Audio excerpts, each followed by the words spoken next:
2 months after my return to Tokyo, my life was beginning to change even outside of the house. School didn't seem particularly unpleasant anymore. It wasn't so difficult being alone in that place, once you got used to it. So long as I quietly attended my classes, the entire day would pass easily enough. I never disliked studying, so once my mood took a turn for the better, it didn't feel like wasted time. The change in the seasons had brought more periods of clear weather. I'd resumed my habit of drawing on a daily basis.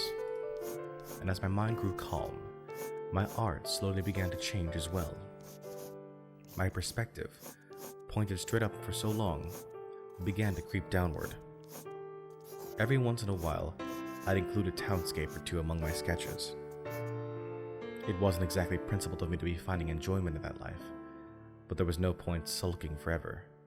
My sardonic feelings of self-reproach slowly faded. I began to look at the world around me more calmly. お帰りなさいませ。ただいま。 Even those brutally awkward interactions with the household employees had gotten more tolerable with the passage of time. After a few weeks, they picked up on my non-reactions and began to tone down their aggressive reproach. They would generally back off after letting me know they were available if I needed them. That arrangement was much more comfortable for me. By then, I actually was asking them for something every once in a while. 今日は部屋へすぐ戻られますか？ええ、そのようにします。かしこまりました。 After asking the maid to have someone call me when it was time for dinner, I returned to my room. Sitting down in front of my desk, I thought back over the last few months. My attitudes toward that new life were beginning to soften in many ways. The one exception: I was stubbornly continuing to keep my father at arm's length. His behavior hadn't changed. He'd continued to treat me kindly all the while. Nonetheless, I offered him nothing but brief monosyllabic word answers, vaguely avoiding his questions. That had seemed only natural at first. What else could he expect after how he treated my mother, after abandoning me for years? That resentment seemed to justify my behavior. But months had passed, and I just couldn't see any sign of the cruel man I thought he was. At least, not when he was interacting with me. Nearly every night, I rejected his gentle attempts to draw me into conversation. My father didn't seem to be letting that bother him, but I was beginning to feel increasingly guilty about my attitude. どうしたらいいのかしら。 I threw the question up at my ceiling, knowing all too well that no answer would be forthcoming. It would be time for dinner soon. For a very different reason than before, I started to find that time somewhat painful. 今日も由美子の話題が出てな。榊さんのお嬢さんは可愛くて聡明でいらっしゃると目黒医大の先生もおっしゃってたよ。はい。由美子がこんなにいい子に育って父さんも嬉しいよ、本当に。 This man had interacted with me as something close to an ideal father for 2 straight months. That day, as always, all that came out of his mouth were words of praise and concern for me. Uneasy feelings smoldered away quietly inside my chest. なあ、由美子。 My father spoke to me in a kind tone of voice. I couldn't endure his gaze. I found myself hanging my head. 由美子。 I didn't dislike being praised. Not at all. He was making time in an extremely busy life for me. I wasn't yet cynical enough to dismiss that. Sometimes, I felt myself on the verge of being grateful. ごめんなさい。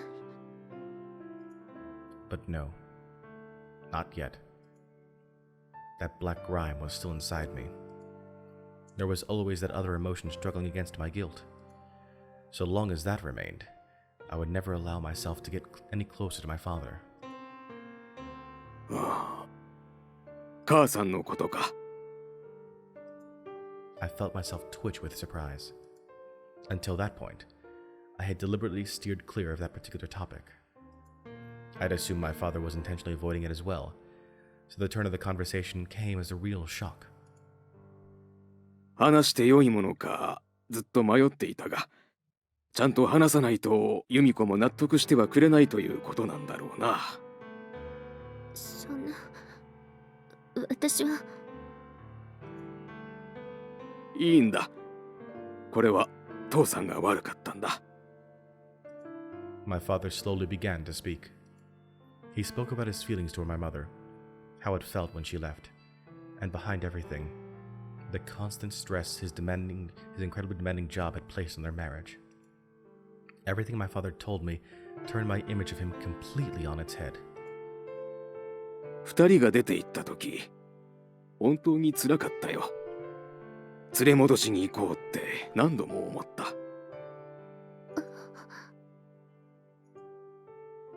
でも仕事に追われてそれができなかった。In time, my increasingly isolated father began to seek comfort. He admitted that the affair described in the magazine article had happened at that time. 父さんも寂しかったんだ。会社でもいろいろとあっていけないことと知りつつも母さんを裏切るようなことをしてしまった。雑誌に記事が出たと聞いたとき、一番に考えたのは母さんを巻き込んではいけないということだったんだ。それで弁護士を向かわせたんだが。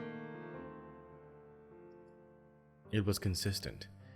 The actions that had seemed so inhumanly cruel at the time could also be explained by my father's story. After all, that lawyer never got the chance to speak with my mother. There was no proof he had been sent to serve her with divorce papers. But even so... 由美子。My father looked straight at my face from across the table. I couldn't help myself. I returned his gaze. At some point, I'd forgotten even to avert my eyes. お父さんを許してくれないか。It was a gentle voice. I'd begun to think I would never hear a voice like that ever again, from anyone. And yet it was coming to me from him, the person whose acceptance, in a way, I'd always wanted most. 私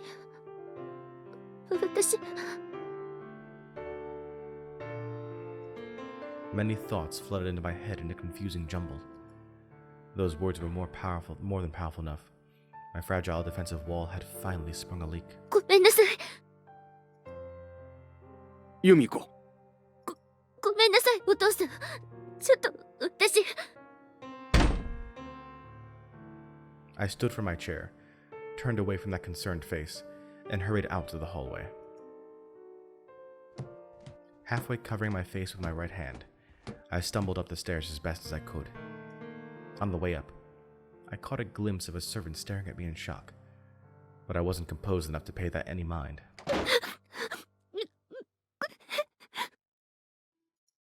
The world was growing hazy before I even reached my floor.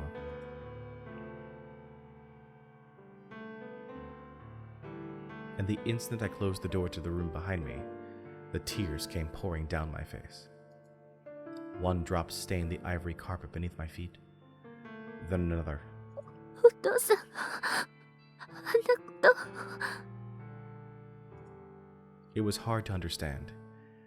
I couldn't reconcile the man with the vicious, vulgar person the magazines described.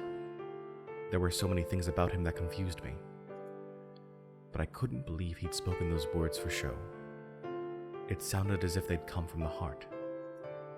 Just as Mom had come to regret the cruel things she said to me, perhaps Dad was simply trying to make up for his mistakes. Looking at it from that angle, it wouldn't be so hard to accept his apology. いいのかな。ねえ、お母さん。I had one photograph of my mother left, safe in the memory of my mobile phone. But as always, her face was turned to the side. I couldn't read her expression. 今度こそ幸せになっても。My life had been shades of gray for so very long. Little by little, I could see colors beginning to emerge. It was a pleasant feeling.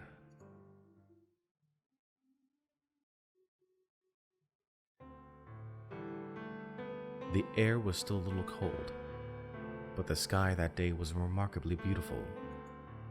Putting down my brush, I stretched out and muttered a few words to no one in particular. 今日はこのぐらいにしておこうかしら。Recently, I had been getting so absorbed in my art that it was easy to forget the time. There had been a few incidents where I kept my car waiting long enough to cause some anxiety, so I started making a conscious effort to check my watch frequently. I examined my sketchbook.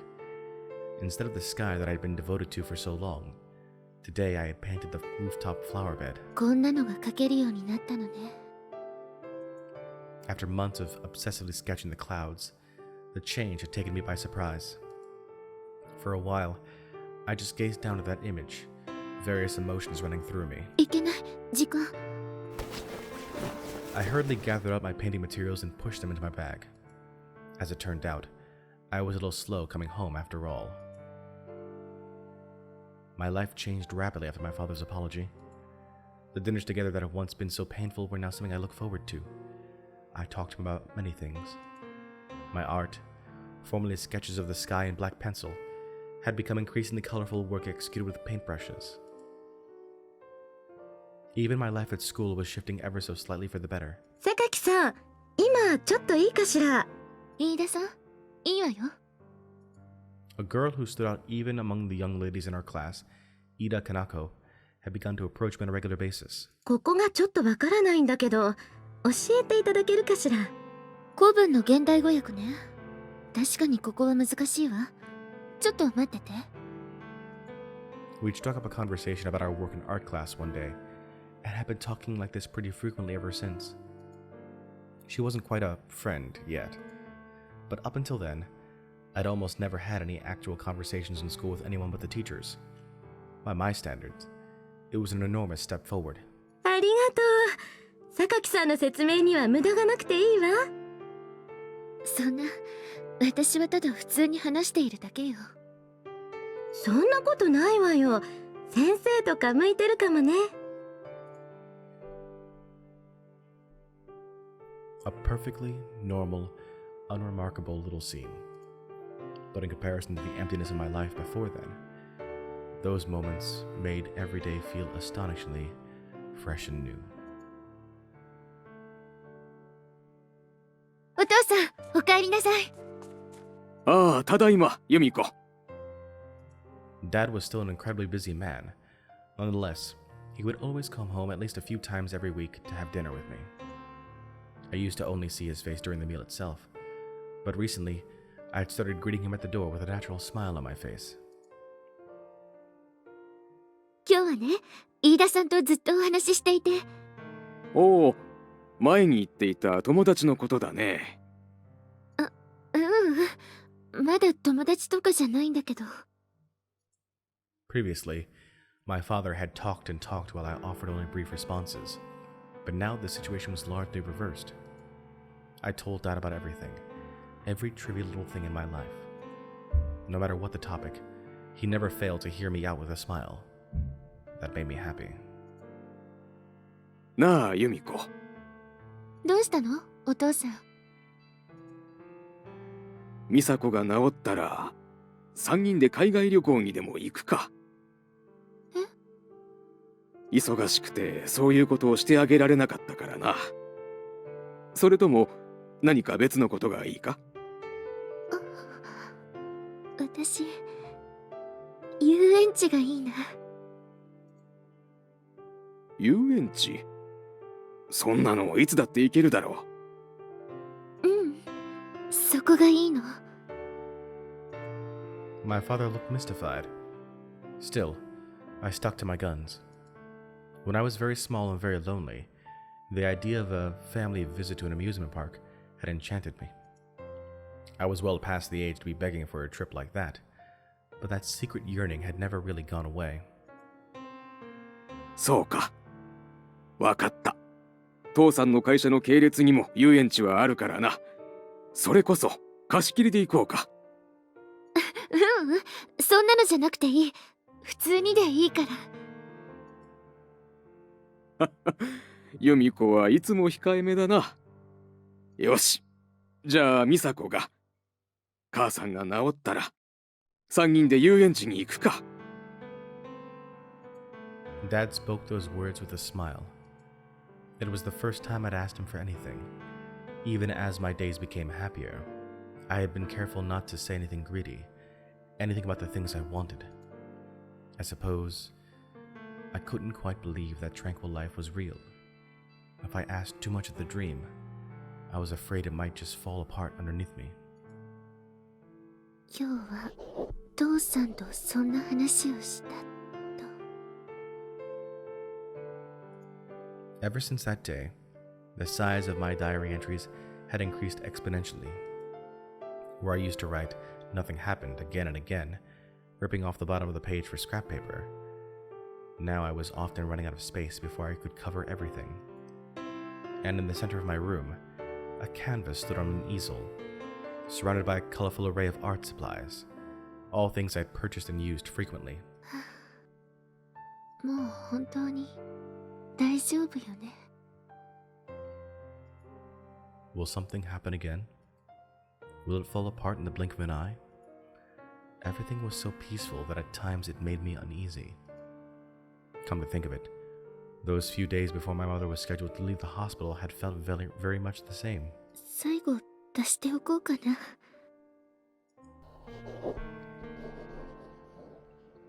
I hope this lasts forever. I'm quite sure I scribbled those words at the end of my diary entry. It was the one small wish I would allow myself.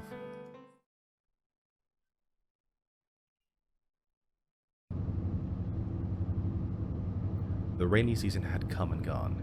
Summer was fast approaching. It was a day like any other. Reading on the internet that the weather would be taking a turn for the worse in the afternoon, I called off my usual rooftop painting session and went home a little early. ここで止めてもらっていいですか？いいんですか。まだ少し歩きますが。今日はちょっと歩きたい気分なので。 They said it would be raining in the evening, but for the moment, it was a pleasant afternoon, well suited to a bit of light exercise. Therefore, I got out of the car halfway and walked the remaining kilometer or so home. There wasn't any real reason for that. It was just a whim. When I opened the front door and slipped inside, I found the entrance hall empty of the servants who were usually there to greet me. 誰もいない。 It was probably because I'd returned so suddenly. Even when I closed the door behind me, the hallway remained silent. 台所の方にでもいるのかしら。 Not that it really bothered me either way. I began to move toward the stairs. ですので、そちらについても由美子様に気づかれないようにしています。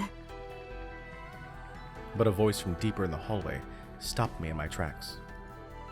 If that woman hadn't happened to speak my name at that very moment, without a doubt, I would have shrugged, gone up the stairs to my room, and stayed completely oblivious. 私のこと？ I slowly inched my way down the passage, careful not to make a sound, and stopped just before a corner. From the other side, I could hear the three employees who usually met me at the door talking about something. 今のところ問題なく進んでいるようだな。はい。由美子様もすっかり旦那様に懐いているようです。そうか。ならばいい。旦那様からは引き続き動向に注意しろと言われている。何かあったらすぐに報告するようにな。わかりました。 They were speaking quietly, but I could make out their conversation clearly enough. 何のことを言っているの？ I shouldn't be listening to this. My throbbing heart was making that very clear. But my feet wouldn't budge, and my ears were intent on capturing every word of their discussion. しかし、こういう逆転劇もあるのね。びっくりしちゃった。後継ぎの息子が急逝したから、子供の中で一番成績のいい操りやすそうなあの子を引っ張ってくるとか、わかりやすいわよね、旦那様も。あの愛人、息子の亡くなった当日に出てったみたいよ。そりゃ居場所なくしちゃうわよね。My body had begun to tremble. It was a part of the story I'd almost pushed out of my mind by now. The mistress, and the boy she'd supposedly given birth to. I'd always thought it was strange. Why had Dad called for me when he did? Why suddenly approach a daughter you tossed aside once before? 旦那様もやることが徹底してるわよね。興信所使ってまであの子の情報を仕入れてさ、さも自分がちゃんと見ていたかのような取り繕い方して。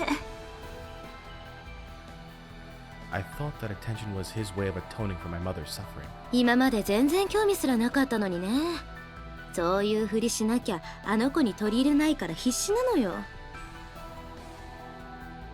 一種の洗脳プログラムよね、あれ。最初はぎこちなく接するふりして、その後確信をついて打ち解ける。専門家まで呼んで策を練ったそうね。I thought that was his attempt at finally becoming a father to me. それにあっさりと騙されるお嬢様か。No. I simply convinced myself it had to be that way. Deep down, I knew all along that it couldn't possibly have been true. おい、やめないか。そろそろそのお嬢様の戻られる時間だ。はいはい。ちょっと前までどうでもいい存在だったのに、道具として利用価値が出た瞬間にこれだもの。すごい世界よね。で、またどっかで男の子が生まれた瞬間、一気にお払い箱になると。そっか、その手がまだあったか。見てみたいわよね、その表変する瞬間。おい、いい加減にしないか。はいはい。With that languid response, the group dispersed. Even long after the footsteps faded away, I stood there in silence, perfectly still. An idle question occurred to me. What sort of an expression do I have on my face right now? What sort of expression do people make at times like these? I felt oddly detached from reality, as though watching a movie projected before my eyes by some hidden camera. Eventually, I took one step, then another. I dragged myself up the stairs on legs that didn't feel like my own. They said it would be raining in the evening, but the afternoon was pleasant, well suited to a bit of light exercise. Therefore, I got out of the car halfway and walked the remaining kilometer or so home.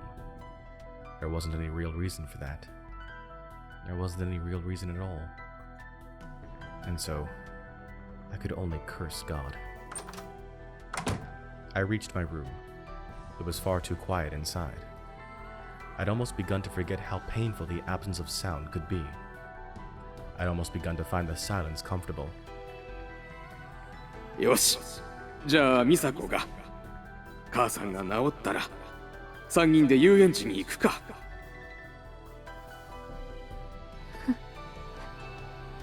なんでそんなことを平然と言えるの。Scrapes of notebook paper danced around me. Fragments of the word dad, fragments of the word happy, fragments of sentences highlighted in bright colors. Months and months of my life scattered through the air. The upper half of my painting was thick with dabs of blue and yellow paint. That was the first part to go. With a harsh rip, the cloth tore away from one of the screws holding it in place, and as the canvas curled in on itself, the white paint fell to the ground like a dusting of snow. In the lightless room, white, blue, and yellow flew about. Shattered and torn, powerless and broken, they melted one by one into the darkness.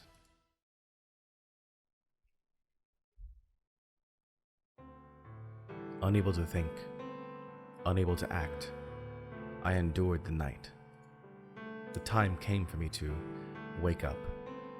Acting on pure reflex of habit, I stood up on unsteady feet and made my preparations. Pathetically enough, there was still a part of me holding on to hope. The house was no longer a refuge, but I'd begun to make a small place for myself at school.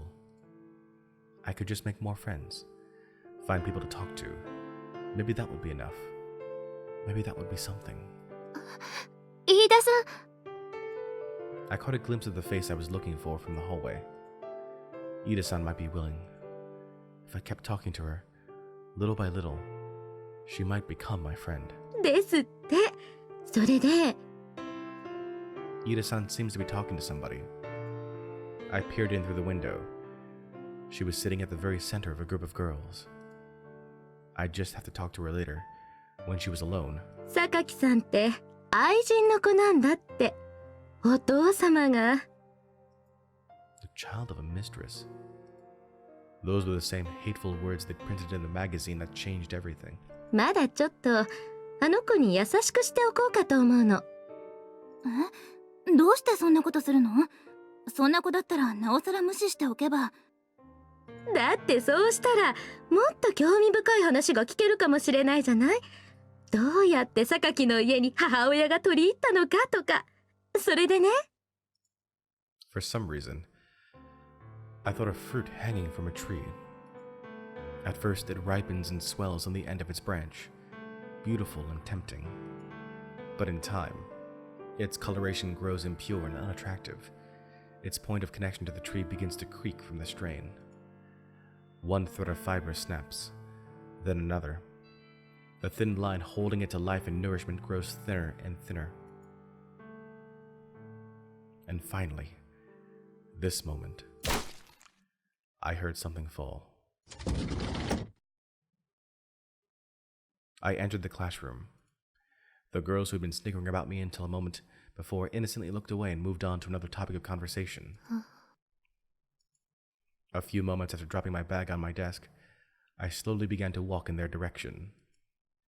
I felt every movement of my feet with a brilliant, eerie clarity. This might be what it's like to take the last few steps toward the summit of a high mountain. A climber has the thrill of achieving something, but in the determination, the clear-minded acceptance of fate, there might be something similar. Or so I thought, a spectator to my own actions. あら、榊さん、何のご用かしら？ Ida Kanako turned to face me with her usual placid smile. I had already decided what would happen next. Familiar feelings swelled inside me, the same as when I cut my hair, my diary, my canvas. どうしたの、榊さん。お顔の色がよろしくないわ。先生に。Ida Kanako's hand reached out to me. To my eyes, it looked like the grasping claw of a corpse pulling me down into hell. I'd understood all along. I'd simply kept myself from noticing. There was never any place of refuge here. I'd forced myself to believe in lies because I couldn't keep going without them. But I'd finally found another way to live.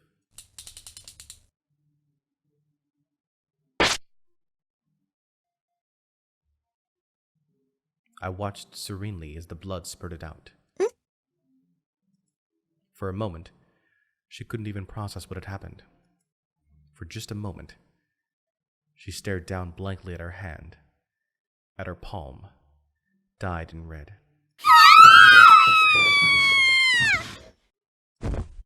Ida Kanako collapsed in slow motion.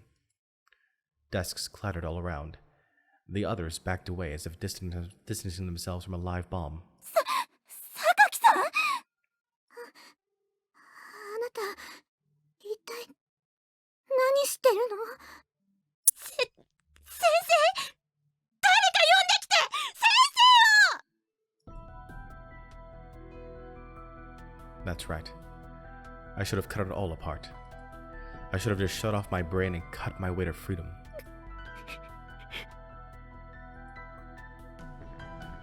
I was grinding my teeth as hard as I could. There were tears streaming down my face. But all things considered, I didn't feel particularly sad. Much the opposite, since the blade had finally severed me from the lies. I was filled with a strange sense of relief. It felt as though a wide, shining road forward had been revealed to me. そうよね。こうなるのよね。I shouldn't have hoped for a happy ending in the first place. Everything was scripted from the very start, and the actress had passively accepted her role, dreaming of a heartwarming conclusion to the black comedy that had been written for her.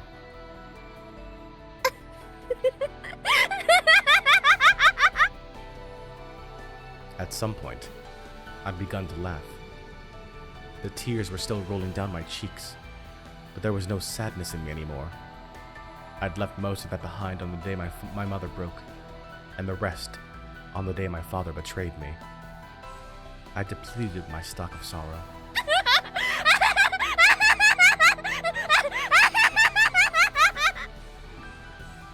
Just how much of a clown do I need to be? Just how pathetic do I need to become?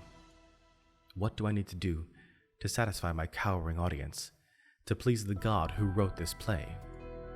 Their eyes watched me from what felt like an enormous distance, pushing me lower and lower into the dirt.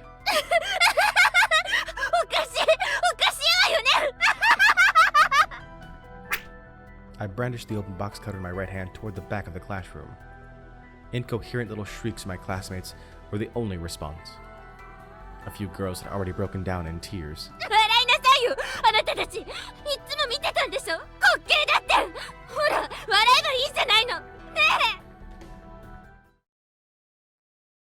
I laughed in their place, even when the teachers who came running pinned me down, even when they carried me out of the classroom like some sort of terrorist. Wouldn't it be odder to not laugh at something so utterly ridiculous? When they took me away, I noticed my desk standing isolated in the chaos, and felt a twinge of pity at leaving it behind. Until the very end, I could never see the person who supposedly sat there. My father acted swiftly once he was notified.